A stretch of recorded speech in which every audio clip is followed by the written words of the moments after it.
તો મિત્રો તમારું સ્વાગત છે અમારી યુટ્યુબ ચેનલમાં। આજે આપણે વાત કરીશું શેડ સહાય યોજના 2016 વિશે, જેમાં તમને શેડ બનાવવા માટે સરકાર સહાય આપશે।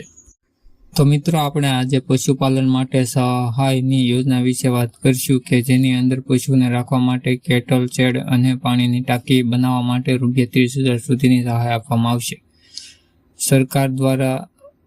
તો મિત્રો આપણને આ યોજના વિશેની માહિતી સવિસ્તાર આ વિડીયોની અંદર મેળવીશું। આ યોજનાની અંદર કઈ રીતે અરજી કરવી અને જરૂરી ડોક્યુમેન્ટ શું છે તેની વાત આપણે આ વિડીયોની અંદર કરીએ।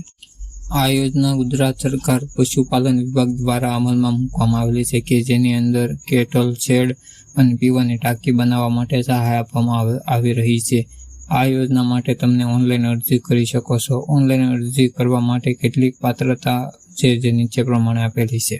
શેડ બનાવવા માટેની પાત્રતાઓ: લાભાર્થી ગુજરાતનો હોવો જરૂરી છે। આ યોજનાની અંદર જનજાતિના પશુપાલકને લાભ મળશે। યોજનાનો અંદાજે કુલ ખર્ચ 75%ની સહાય મળશે। પશુપાલન મિત્ર ગાય અને ભેંસ માના પશુ માટે આ સહાય મેળવવાની છે। ગાય કે ભેંસ વર્ગના પશુમાંથી 2 કે તેથી વધારે પશુ હોવા જરૂરી છે। આ યોજનાની અંદર આજીવન એક જ વાર લાભ મળવાપાત્ર સહાય। યોજનાની અંદર ઉપર દર્શાવેલી જે પાત્રતાઓ તમે ધરાવતા હશો તો પશુપાલન મિત્રોને કેટલ શેડ બનાવવા માટે જે ખર્ચ થશે તેના 75 અથવા તો ₹30,000 જે બંનેમાંથી ઓછું હશે તે સહાય મળવાપાત્ર થશે।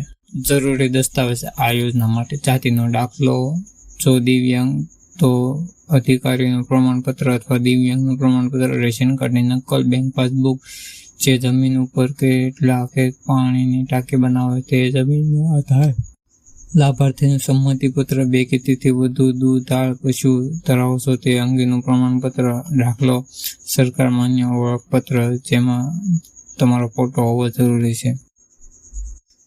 યોજનાની અરજી કેવી રીતે કરવી? આ યોજનાની અંદર અરજી ઓનલાઈન કરવાની રહેશે। ત્યારબાદ એ અરજીની પ્રિન્ટ કરાવી ઉપર દર્શાવેલા ડોક્યુમેન્ટ સાથે જોડીને અને પશુપાલનની કચેરી 7 દિવસની અંદર તમારા ડોક્યુમેન્ટ અને અરજીની પ્રિન્ટ જમા કરવાની રહેશે।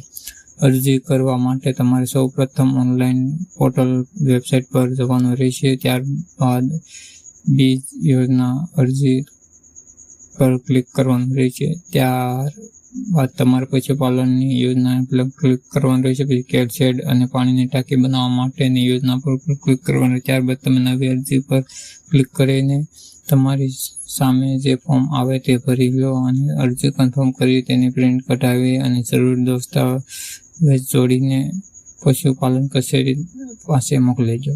તો મિત્રો વિડીયો સારો લાગ્યો તો વિડીયોને લાઈક અને સબસ્ક્રાઈબ કરજો।